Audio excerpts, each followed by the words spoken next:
Hello, everybody. Welcome to the other Haystack live stream about breaking down DeepSeek-R1. I'm really excited about this live stream with Vladimir. We are going to talk a lot about how to train models and what was different about DeepSeek-R1. But before we do that, let's wait for a couple more minutes to get more people in. And in the meantime, tell us where you're joining us from. So I am from Istanbul. I'm currently in Istanbul, and Vladimir is based in Berlin. I see there are some people already joining us from Berlin. So tell us in the comments, is it a morning time, afternoon time, or evening time for you? How do you feel about it, Vladimir? Yeah, excited. Yeah, me too.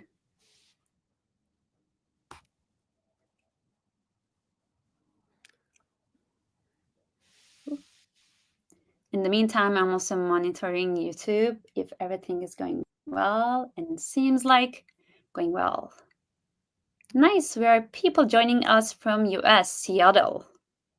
And it's a morning time for them. Nice. Oh, Any Portugal.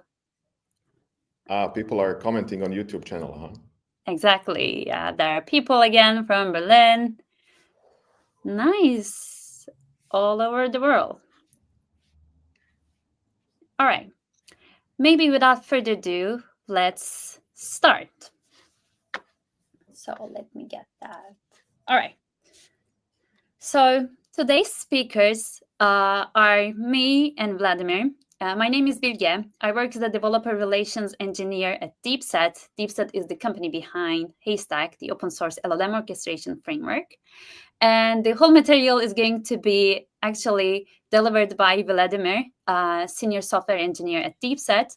But I will also help him with the questions, and I will show you a short demo in the end. So let's start. Here, today's agenda, we are going to first talk about training large language models. So this is going to be like introduction level thing for us to understand what was different in DeepSeek-R1. And then we are going to break down DeepSeek-R1. Like we are going to compare it to R1.0. We are going to learn about the first stages of R1 training. And probably it's the first time you are hearing about GRPO. We'll learn what that really means. And we're going to see some benchmark results before we see a short demo of DeepSeek-R1 compared to OpenAI's O1. And we'll have a Q&A section in the end. But if you when you have any questions, put them in the comments section already. And if they are relevant to the content that Vladimir is delivering, at that point, I will already ask that question to Vladimir, so you don't have to wait till the end of the presentation. We want to keep it quite casual. Feel free to share links, comments, any questions that you have in the comment sections that you are already using. Yeah, without further ado, I think Vladimir, you can take it, and the stage is yours. Excellent. Thank you, Bilge. So before we dive into the DeepSeek-R1 training and the details of how this model was developed, I think it's only fair enough that we devote a few minutes to the current state of the art, basically, in the LLM training, to review the phases of LLM training and then contrast it to this shift to the reasoning models. So modern day, as many of you probably know, modern day large language models training consists of 3 stages. The first stage is the base foundation model development. This is the stage that involves large scale pre-training on trillions of tokens. Basically, the entire internet is passed through these transformer models that are simply doing the next word predictions in these autoregressive models that are actually not used by end users, but are very useful for the researchers who then shape these base foundation models further through this supervised fine-tuning and reinforcement learning with human feedback to get it to the form that you are familiar with when you are using ChatGPT, Llama, DeepSeek, Mistral, and any other large language model. And this phase is very expensive. It lasts in order of months. They usually train, the models are trained on tens of thousands of GPUs and costs on an order of tens to hundred millions of dollars. As we said, this base foundation models are not really useful until the next stage, when researchers take them and refine these base models through the instruction tuning, basically giving them question and answer pairs, teaching them how humans usually communicate through these conversational turns of questions and answers. And then these could be either factual requests about the capitals of certain countries, or summarization tasks. And by mixing these various tasks, we get these models to generalize into these assistants that are basically capable of answering our questions. This phase is much, much shorter. Usually these data sets that are used in training of supervised fine-tuning stage are in the order of tens to hundreds of thousands of samples. And the trainings can last anywhere between days to maximum weeks time. And finally, the last stage in the training of modern LLMs is the reinforcement learning with human feedback, which now is this final molding stage where we shape the LLMs and align them with human values that are, they should be helpful, safe to use, reliable, and also recognize some of these nuances when humans are communicating. For example, if I'm asking, what's the capital of Germany, the model gets these very intrinsic cues about my question, and it's not going to answer Berlin, which is the capital of Germany, one of these three city-states in Germany. It has 3.6 million population and so on, but simply answers Berlin. And the takeaway from this is that this three-step recipe underpins basically all of the models, all of the high-end large language models of today.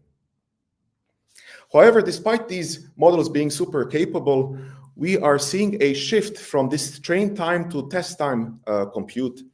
And what that means is that the traditional scaling laws, like for example, Chinchilla, I don't know if you're familiar with this, but it's a kind of a guideline of how to scale these models given the input parameters, so we can make optimal models given the amount of data, parameter number in the model, and the compute budgets. Previously, for example, GPT-3 was a super large model, but was undertrained because it didn't have enough data. And despite these guidelines or heuristics of how much data, compute, and model size do we need, we are seeing that the returns are diminishing. The models that we develop today, large language models, are not capable of answering super hard questions, puzzles, or let's say some hard coding tasks. So what researchers are realizing is that we have to explore this inference time, or test time compute, where we are kind of nudging these models to attack these problems from various angles, developing sort of quote unquote reasoning, effectively letting these models do more thinking per each query in order to solve these harder questions. If you want to think about it, we can think about this first modern large language models as system one thinking models, where they intuitively answer the questions, while these newer reasoning models are system two level thinking models, where they attack the problem from multiple angles in order to solve them. DeepSeek is just one of the labs that is targeting this approach with reasoning. I think that the Anthropic Grok just came out, Grok 3, with this reasoning kind of capabilities. Of course, we all know about OpenAI, O series of models that have first started these inference time reasoning expansion. And DeepSeek is super significant because it was one of these first open source models that was at par with the closed source models from OpenAI, almost reaching the same benchmark results as one of the earliest OpenAI models in reasoning. So the main takeaway here is that instead of building even bigger and bigger large language models, we know now we are learning how to wield this kind of a power more intelligently and to expand this, what some are hoping is the path to artificial general intelligence using the inference time reasoning. Now comes the time that we are coming to the topic of our presentation, which is a DeepSeek-R1. And first of all, I think it's only fair to give it some background about DeepSeek research team, which comes out of China. And interestingly enough, this DeepSeek team was centered around a hedge fund, which used AI in the equity markets in China. But due to some crackdown that Chinese authorities introduced in the couple of years ago, the research team from DeepSeek kind of shifted into the developing of these models. And this DeepSeek-R1 didn't just come out of blue.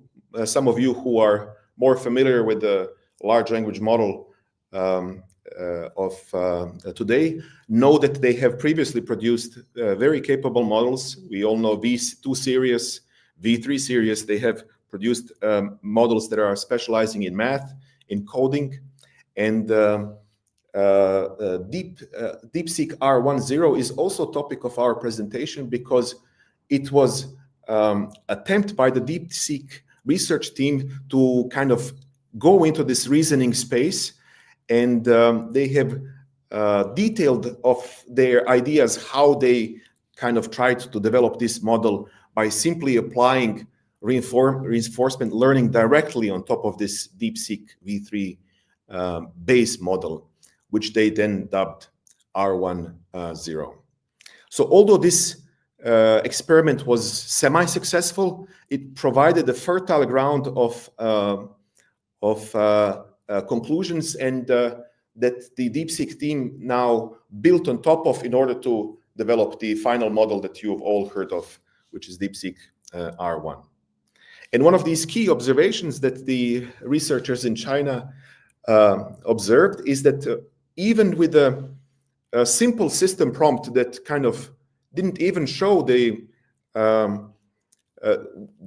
ways of how to do specific reasoning, but just saying that, you know, this is the assistant should kind of should try to reason just like humans reason in mind, and with a simple direction of bracketing this reasoning kind of traces with a think and the answer with the answer tag, they were capable of developing this, they were capable of eliciting these reasoning capabilities that are represented by reasoning traces, just like you see in the chain of thought prompting. The outputs of this model were often messy. They were mixing Chinese and English language, and they were not really usable by humans. Although it provided a really decent result, it wasn't a model that you would give to the end users because it felt strange to use it because of this mixing of languages, and readability was inconsistent. But it provided some of these key observations that advanced reasoning can emerge simply by reinforcement learning algorithms that were pushing the weights of the model into this kind of a territory. One question here, Vladimir, maybe before we continue. How much do we know about the data set? And my question is specifically in terms of the language. So you said that it was mixing between Chinese and English language, but do we know that was it only trained with English and Chinese data, or was it like the data multilingual here? Well, I think that DeepSeek V3 base was trained by whatever data was found. So it definitely included English and Chinese and other languages. Like most of these base models include multiple languages. What happened is that this base model was not then fine-tuned through the supervised fine-tuning stage, but was directly taken into this RL stage. And because it was never kind of polished in this direction to be consistent in the language, the RL algorithm kind of elicited this behavior for some reason. Maybe it was easier kind of to think, quote unquote, a bit in Chinese, a bit in English, in order to provide the results depending on this RL reinforcement learning signals. Yeah, that's my best guess for this. Okay, and there's also a question from the audience, and I think this is kind of relevant. So does it mean that this reinforcement learning effort was exclusively for the fine-tuning? And I think it refers to creating R10 through DeepSeek V3 base model. But it wasn't the fine-tuning stage, because they directly applied RL to this base model. So that was the specific part of it, because I think that the researchers just try to experiment to see what will happen if they apply reasoning directly to the base model without passing this, without using V3 model that is used by people. They probably thought that this model was already shaped too much in order to produce these reasoning traces. So they took the base model to try to elicit this reasoning behavior. All right. And Diego, you can tell us in the comments if you want more explanation around this. All right. Yeah. All right. So building on top of the learnings from R10, DeepSeek research team has rationally concluded of how to tackle each one of these weaknesses that they noticed. And they have developed a 4-stage training recipe to train R1. And you'll see that I kind of color-coded that the first and the third stage are in the blue color, meaning that they are supervised fine-tuning stages, while the green second and fourth stages are using reinforcement learning.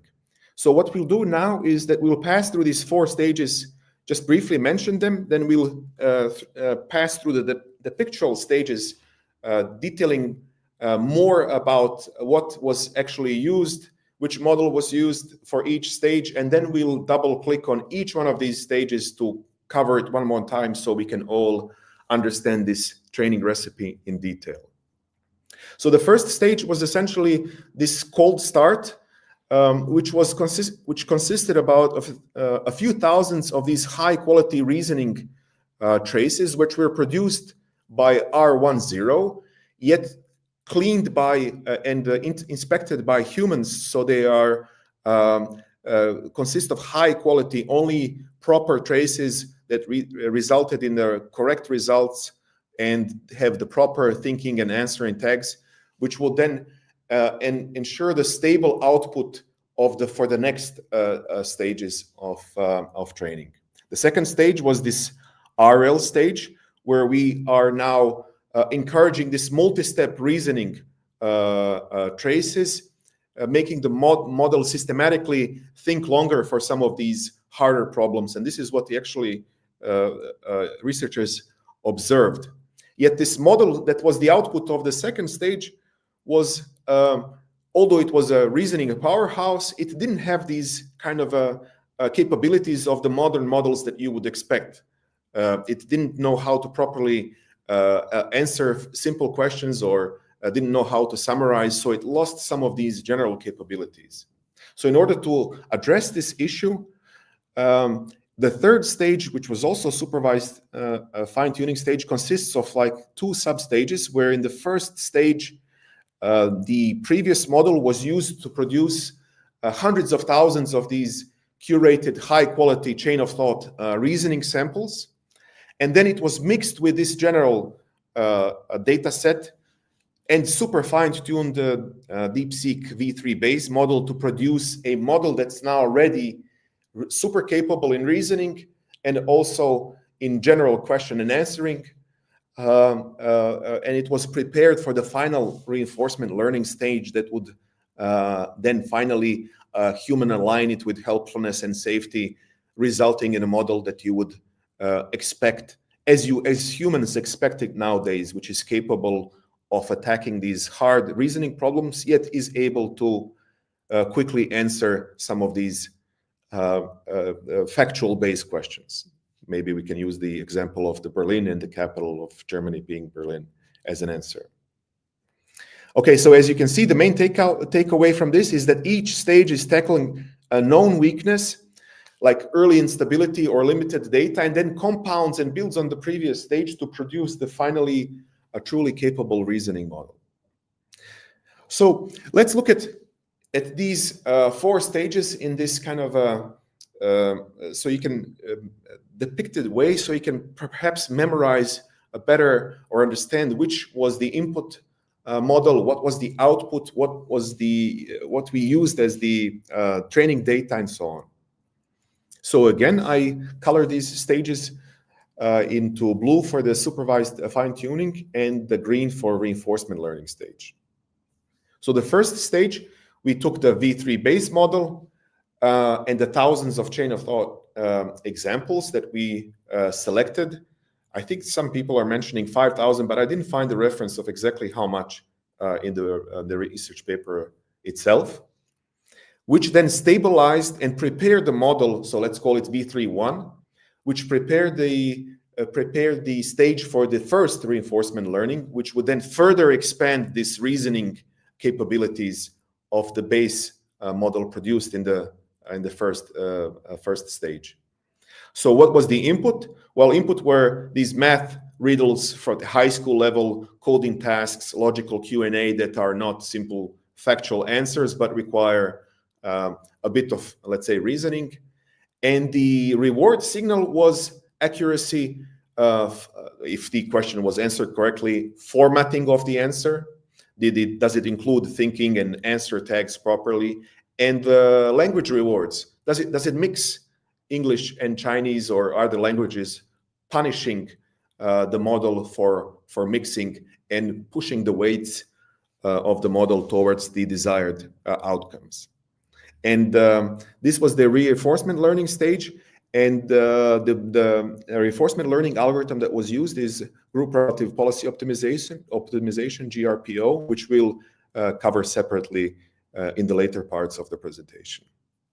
So the output of this stage is then DeepSeek V3, let's call it 2, which was used to produce these 600,000 reasoning samples, which we mixed with 200,000 general samples from previous training that produced that DeepSeek researchers had, or I think that they produced with a V3 DeepSeek model itself.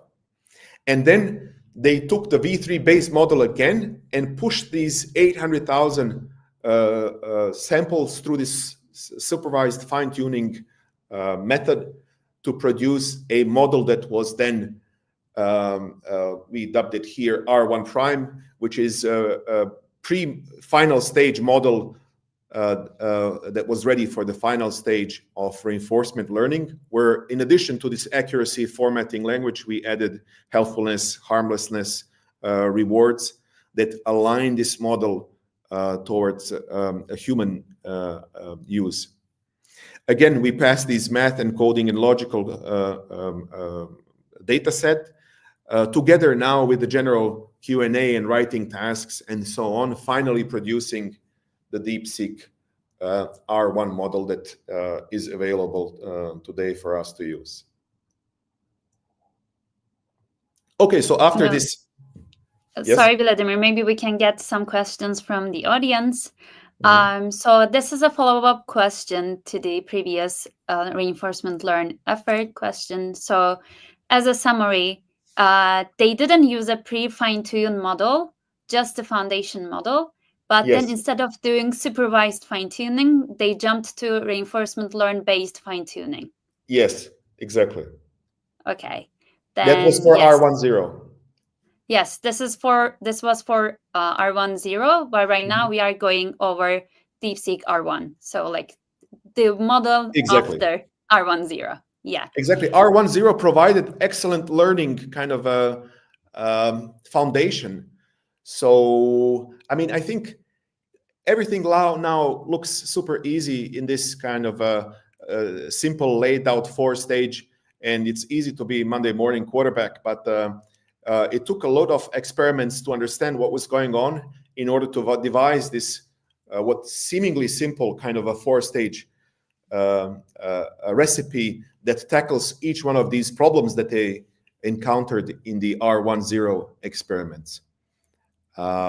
Yes, but it's really good engineering, nothing crazy rocket science, but it's simple, nice, and yeah, produced the DeepSeek-R1. Yeah, I believe that this was also very good learning for the DeepSeek team as well. And another question is, why is it called a cold start? So step 1 in the pipeline. Maybe you'll get to that later in the slides, but if you like to mention briefly right now. Yes, it's well, I think I found two different kind of approaches to this. Avoiding cold start, meaning like you would immediately start to train with RL, and you can also think of it as kind of priming the model with a small sample of high quality data, so it doesn't. So the model doesn't diverge into this space where it produces mixed kind of languages, mixed outputs, inconsistent outputs, and so on. Yes, thank you. And yeah, feel free to put your questions again in the comments. And yeah, Vladimir, we can continue. All right. So now that we have looked at these kind of 4 stages in this kind of schematic way, why don't we just go through each stage one more time so you can acquire this knowledge more thoroughly. So the stage one more time, the objective is to prepare the RL phase by fine-tuning this base model, DeepSeek V3 base, with a small, by high-quality data set. It was in order of thousands. It wasn't a huge data set, and it was curated by humans who double-checked that all of them are properly formatted. Probably they used some sort of regex parsers or so on to assist them in this kind of a preparation of the data set.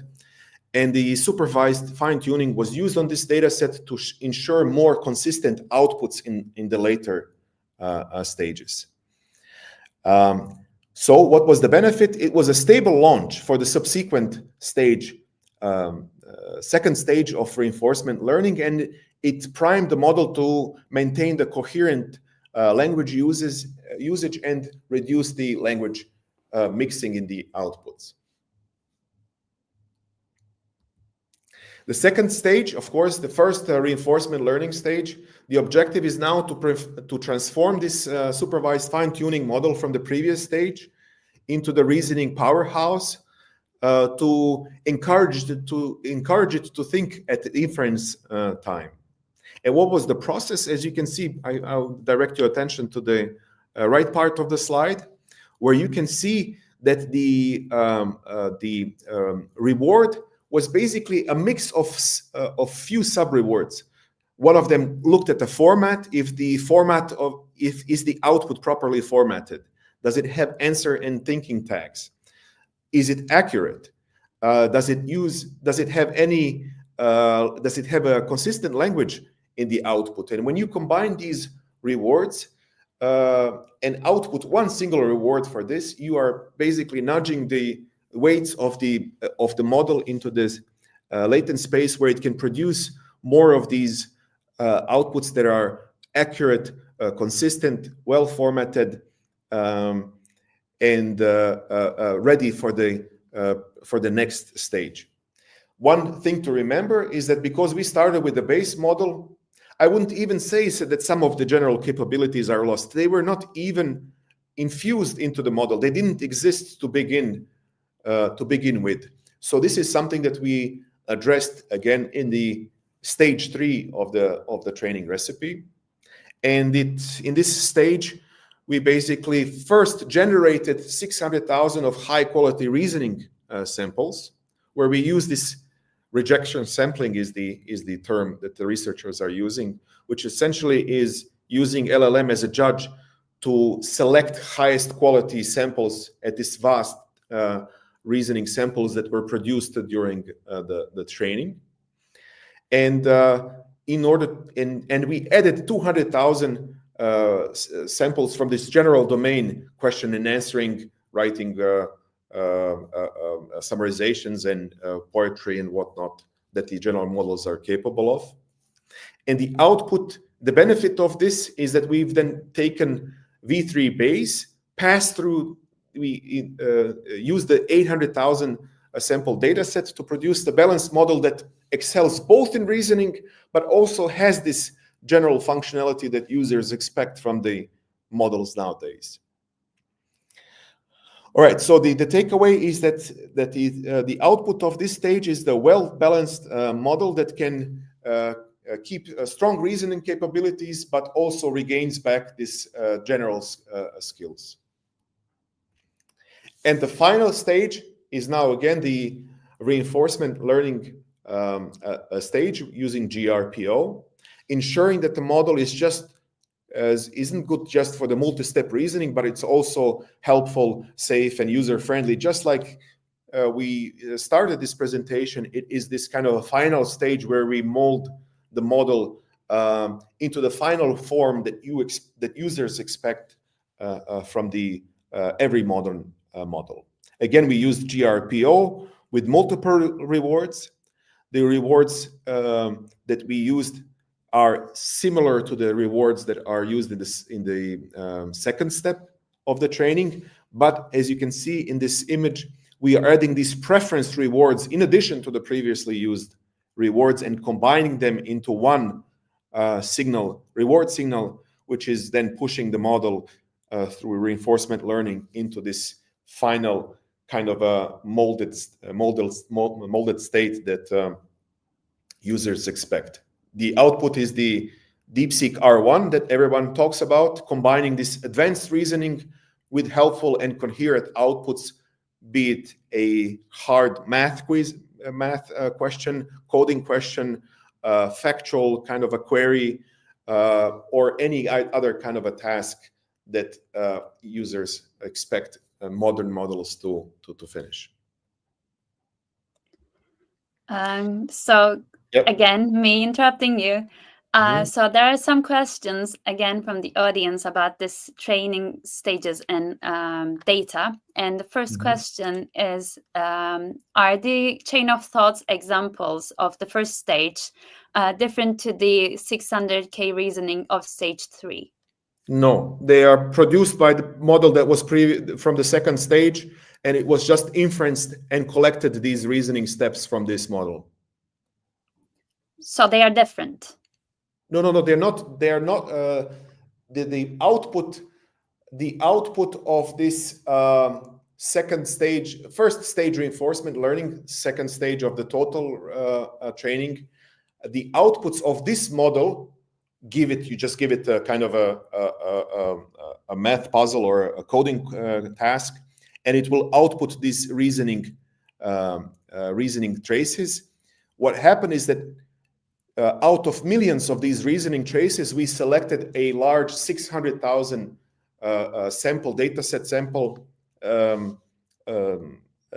that will be used then in the supervised fine-tuning third stage of the training. Okay, then this is also a great way of asking this question for me.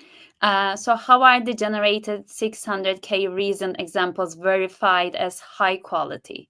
So were they human labeled, or was there any other large language model that selects this 600K reasoning examples? I think that they used, I would have to refer back to the paper, but I think that they used a mix of symbolic and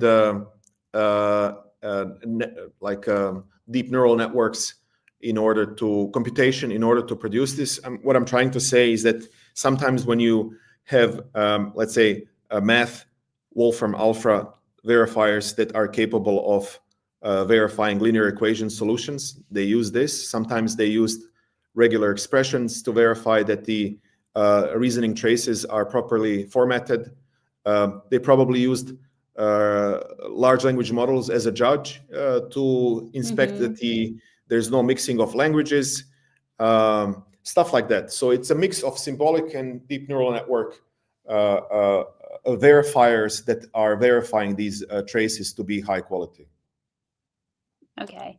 And one last question before we continue is, can you give an example of a reasoning sample? I think you have already mentioned a couple of examples, but maybe can you sum them up again? Like what are those reasoning samples exactly?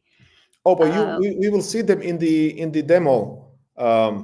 If you use DeepSeek-R1 and you ask it any non-trivial question, you will see how it is reasoning through the problem in these thinking tags. I think it's best thought of as model-induced chain of thinking. So you don't have to kind of say, you just have to say to these models that are reasoning models what the output you want is. So you never tell it how to produce the output. You just say what you desire, and the model will figure out itself based on the problem. It will produce these reasoning traces that people try to elicit before this era of reasoning models through chain of thinking. First think of this, and then step by step do this in order to reach the right result. But you don't have to do this anymore because model does it on its own.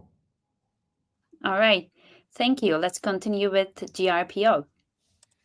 Okay, so it would be a total miss to just review these 4 stages of training of DeepSeek-R1 without giving a bit more attention to one of the key algorithms, and this is the group relative policy optimization, which I think was one of the most important advancements here that allow this linear reinforcement learning approach.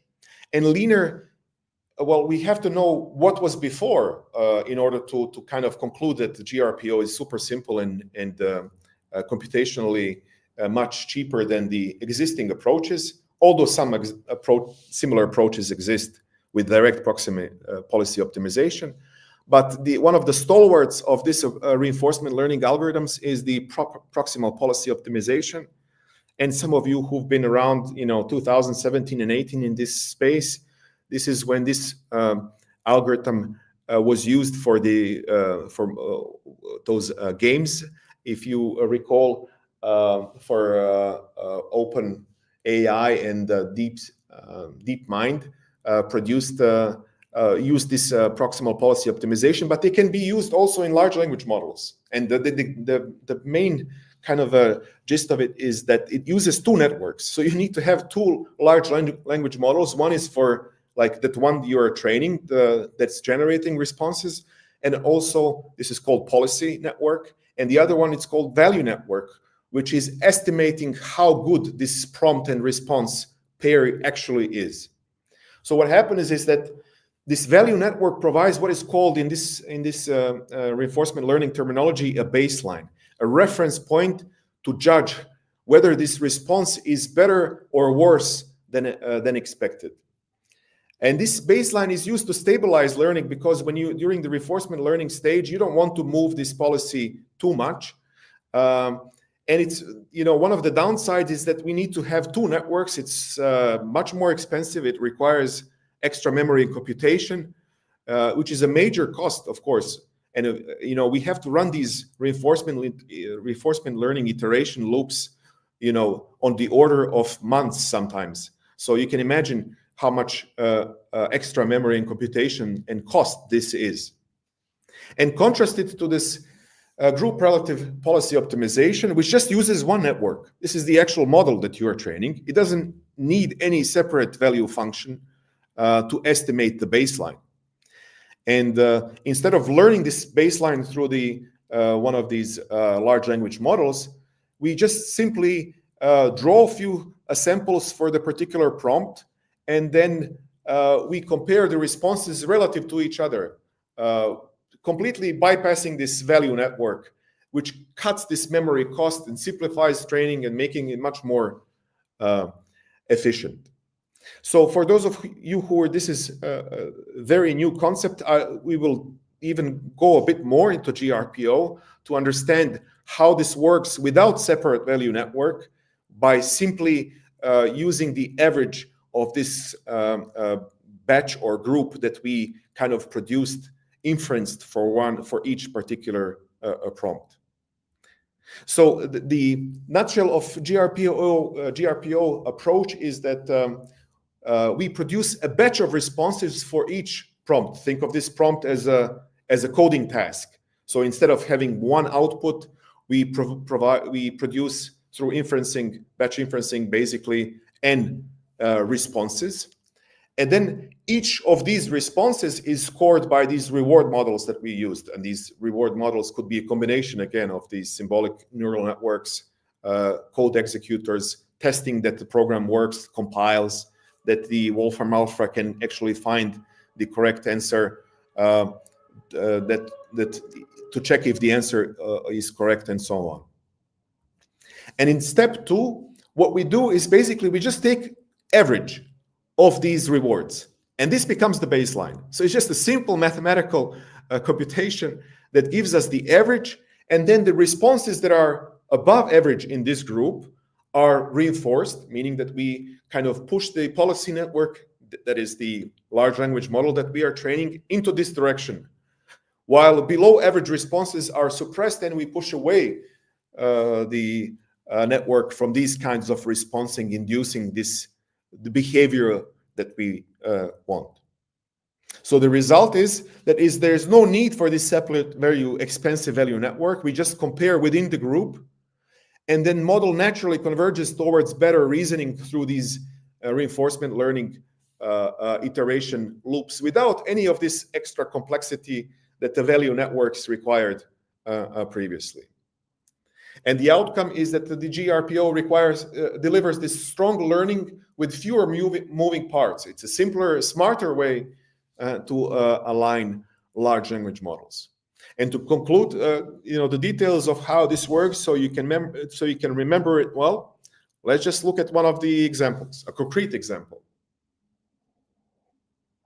So here we're trying to. This is one of the samples from these hundreds of thousands of samples. In this case, we are trying to solve this linear equation of 2x plus 3 is equal 7. What is x? So this is one of the potential puzzles that we can kind of ask these models.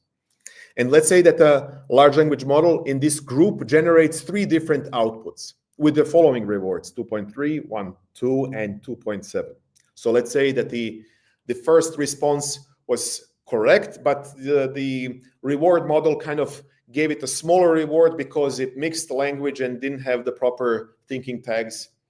The second response in this group most likely did not have even correct answer, which is 2 in this case. So let's say the answer was 1, and then it immediately was punished by the reward model for the inaccurate result, while the response number 3 probably provided proper thinking and answer tags without mixing any languages and provided the right answer, which was 2.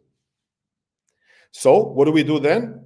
Well, we just basically take the average, which in this case is 2.07, and then we take the standard deviation, which in this case is 0.6.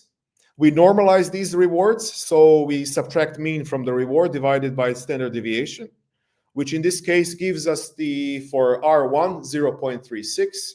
For reward number 2 becomes minus 1.37, and the last one is 0.99.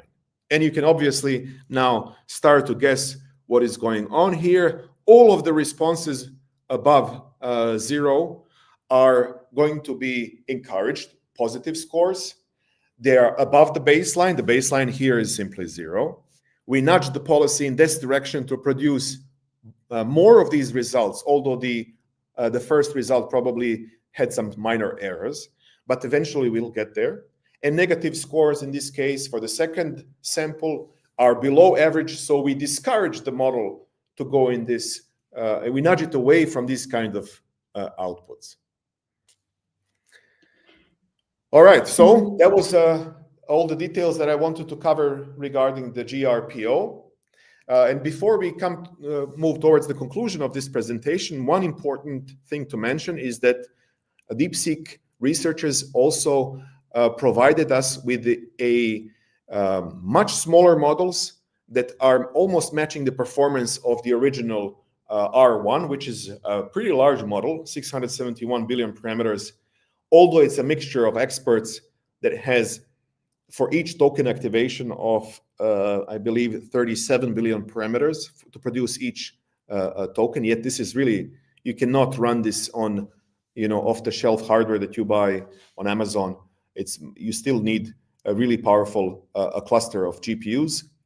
But in order to enable regular organizations or even individuals to run R1, what DeepSeek-R team did here is that it provided these through distillation and usage of these 800,000 samples from one of these stages. If you remember, they nudged the student model towards the distribution of the outputs of the DeepSeek-R1, which was a teacher model, and the product, the end product was this DeepSeek-R1 Distill Quen 32 billion parameter model that retains most of this performance of R1, yet you can run it yourself on a hardware that costs somewhere between $5,000 to $10,000.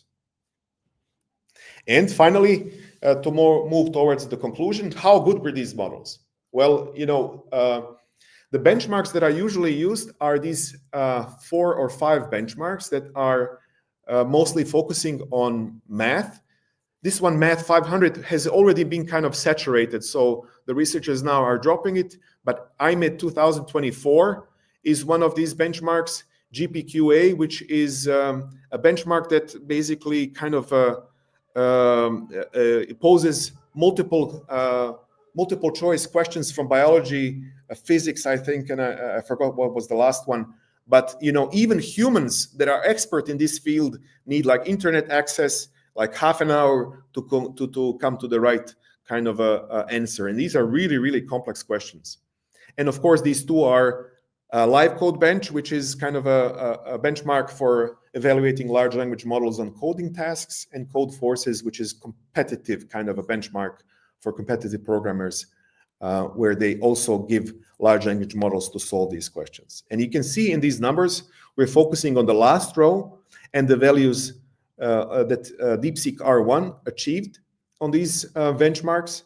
And you can see that DeepSeek-R1 Distill model is just slightly weaker on all of these benchmarks, yet at par with O1 Mini, and way more powerful than top-of-the-line commercial models that are not kind of trained in this reasoning path traces, giving us a model that practically and even smaller organizations can run themselves or through API, like we'll do show in the Together or Fireworks or other LLM providers.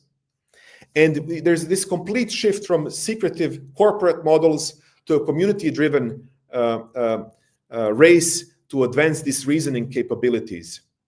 And I would just conclude that here, that DeepSeek success showcase how this kind of a structured recipe of couple of stages of reinforcement learning, supervised fine-tuning, carefully curated synthetic data, and test time reasoning can bring large language models to new heights.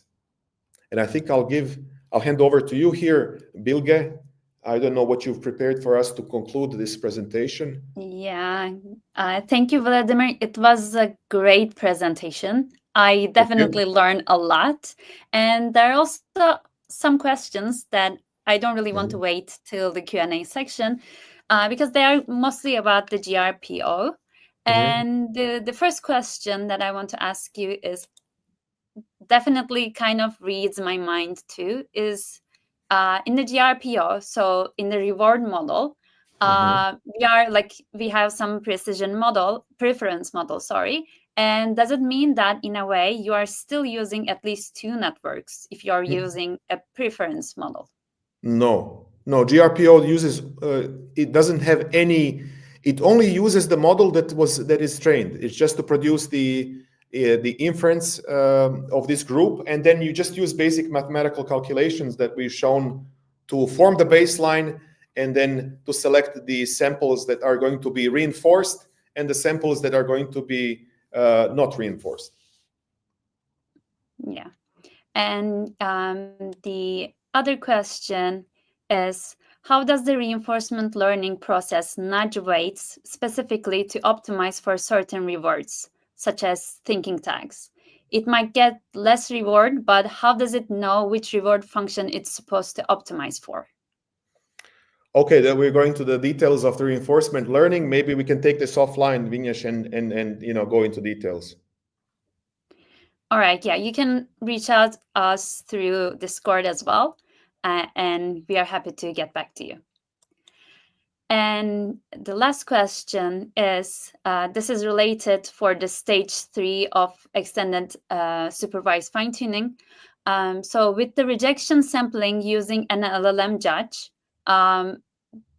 for tasks which are easily verifiable, such as like coding and math tasks. So are we using LLMs in that process? And if yes, isn't that a limiting factor? No, we are. So in this stage, it's just pure supervised fine tuning. So it doesn't involve any of this. It is the let's call it 3.1 stage that produces the data set for the 3.2 supervised fine tuning. This is where we use the rejection sampling to kind of sift through to find high quality examples that we are going to use then in supervised fine tuning. Supervised fine tuning itself does not involve any kind of real time rejection sampling. This is all done prior to this training of supervised fine tuning. All right. I see there are more questions in comments, but before that, let's go over the demo that I prepared for you, and we can answer the rest of the questions in the Q&A section. So let me start sharing my screen. All right.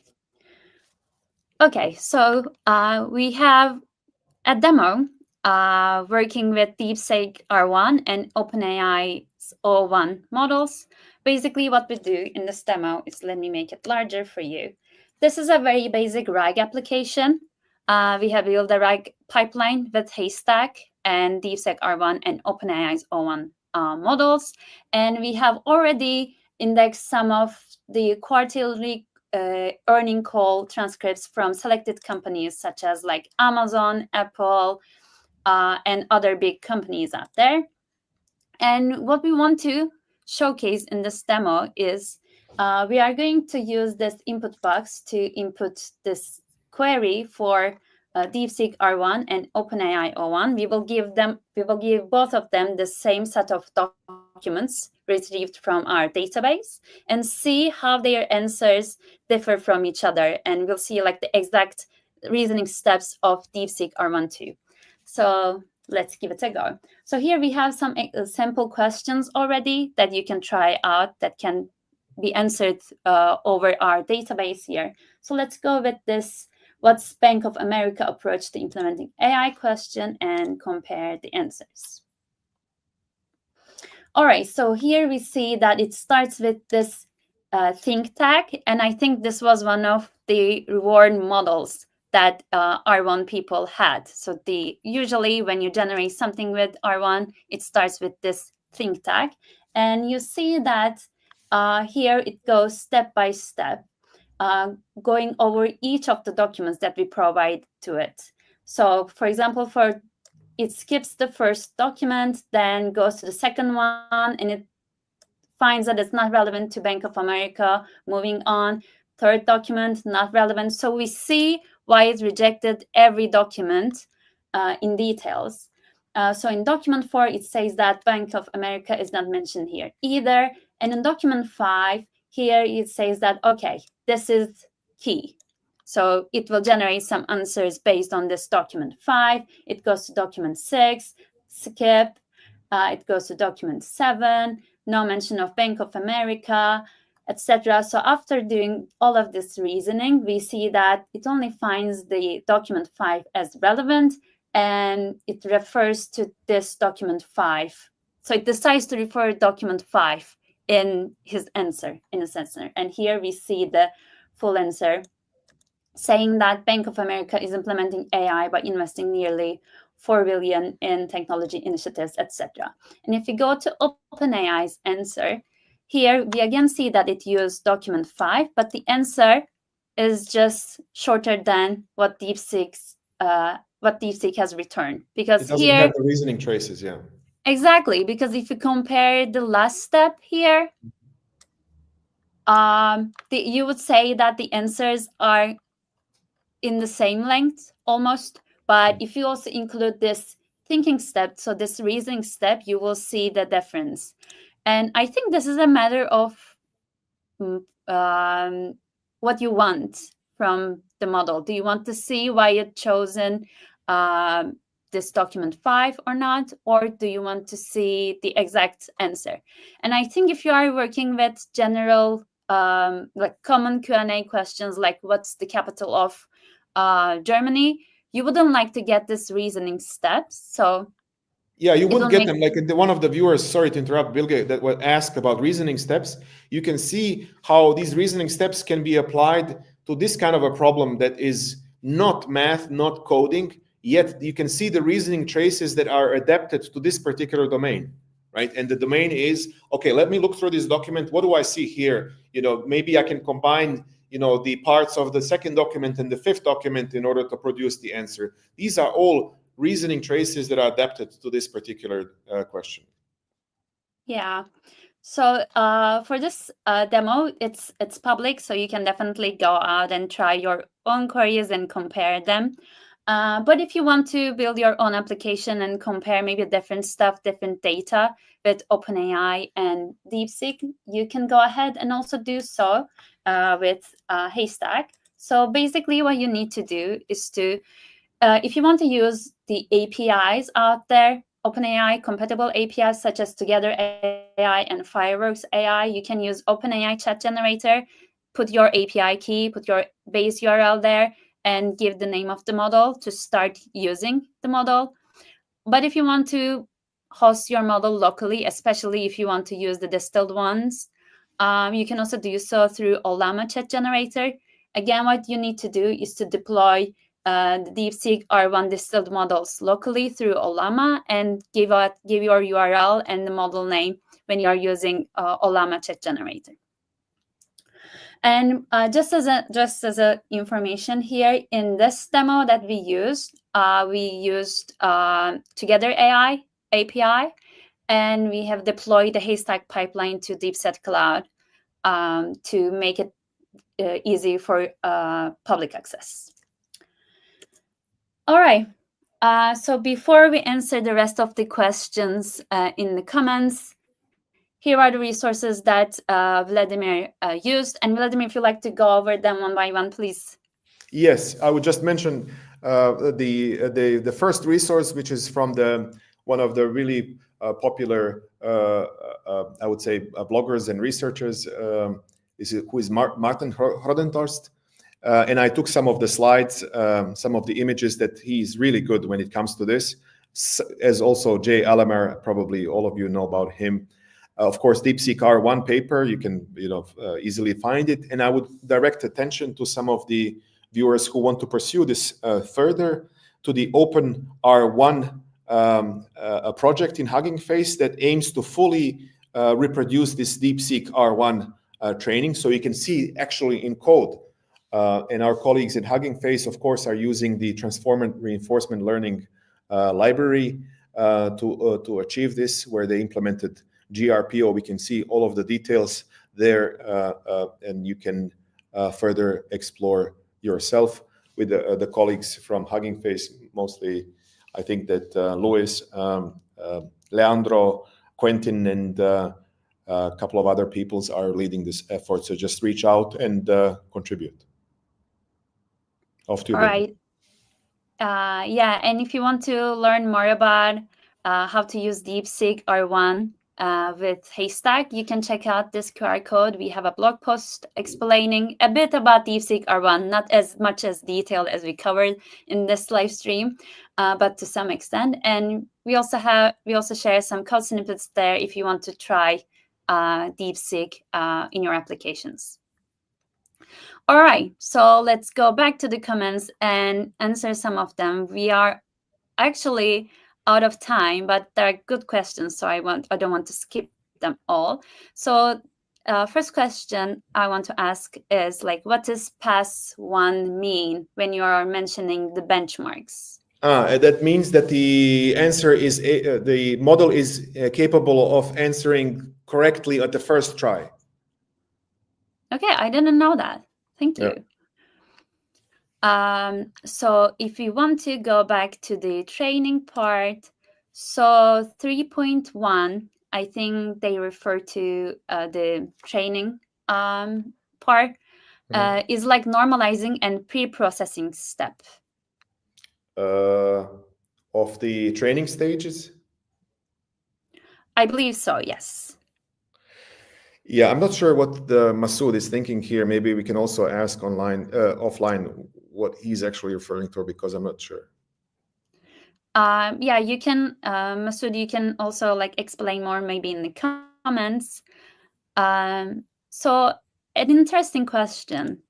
Can you comment about the emergent capabilities of the R1? I think we have talked about. Yeah. This is really actually good. Good question, Fazil, if I'm pronouncing correctly. What was one of the, so the model was not instructed how to do these chain of thought, step-by-step thinking, yet it developed it by itself, and it kind of mimicked human reasoning. One of the emergent capabilities was that it kind of self-reflected on some of the paths that it was trying to solve the particular problems. So it would say, okay, let me go through this way, try to attack it from this angle, and then it would say, oh wait, this is not really good. I'm gonna try it from this side. So this was never kind of programmed, never kind of supervised, fine-tuned in these models, and yet it was capable to kind of induce, probably from the base model, it has found some samples that this is how humans actually think, and it kind of reproduced them here and even amplified them in these reinforcement learning signals that were kind of encouraging these deeper kind of thinking traces. But very good question. Thank you. And another question that I want to ask is, can you choose to bypass the reasoning trace and get the final answer? And I think this is a question towards the demo. I think like if you want to skip that, if you don't want to show that to the user, you can easily bypass that with regex, or because since you already know the tags, you can definitely remove the text between those tags. But I don't know, Vladimir, if you know if there's a way to turn off this reasoning. I think that the APIs are still getting standardized on this, and we are even at Haystack trying to kind of see what people are, what kind of chat message responses are they having, these kind of a special kind of a think tag or answer tag. Is this a part of thinking or answer kind of tokens? And I think that in the coming weeks, this is going to be standardized across the board, so we can easily switch it on and off. All right. And one last question, since this is a follow-up from Masood, he is asking, so you pointed out the steps and say in step 3, there's also step 3.1, I think in the training stage. Okay, I think that he is referring to the supervised fine-tuning that we call the supervised fine-tuning. Yet I said 3.1 because we first needed to produce these 600,000 samples of reasoning traces. So the 3.1 step is produce the 6,000 curated samples that we will use in the second part of the step 3, which is pure supervised fine-tuning on 800,000 samples, which includes 600,000 from reasoning and 200,000 from general domain question and answering. So it's like normalizing and pre-processing step. Yes, it's a curating this with rejection sampling, and as we mentioned during the presentation, to prepare this final nice, really combed data especially selected for the supervised fine tuning. All right. I see there are also more questions in the comments, but unfortunately we are out of time for this live stream. I am sharing the link of our Discord server. So if you have more questions to Vladimir or more questions generally around Haystack, feel free to join our Discord server and ask those questions in the channel. Again, thank you Vladimir, for giving us this great presentation. It was full of great information. And thanks everyone for joining this live stream. It will be uploaded on YouTube, so feel free to check it out if you missed some points. All right, I think we can wrap this up. Have a great day, evening, and afternoon. Thank you, and see you next time. Bye. Bye-bye.